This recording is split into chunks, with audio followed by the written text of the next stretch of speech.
In this video, we're going to show you how to replace a rear reflector on your Honda Pilot. Let's get started.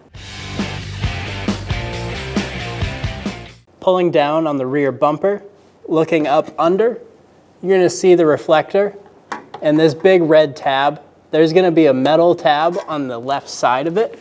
We're going to take a long flat blade screwdriver and push that metal tab out until we feel the reflector let go.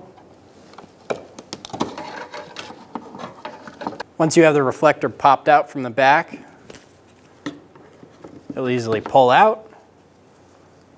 There's our metal tab.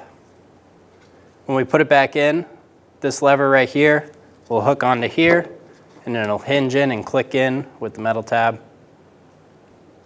Install the new reflector, and you're good to go. When only the best will do, demand TRQ. The only company that lets you view before you do. TRQ is committed to offering the highest quality aftermarket auto parts that are engineered for peace of mind. Thanks for using and viewing with TRQ.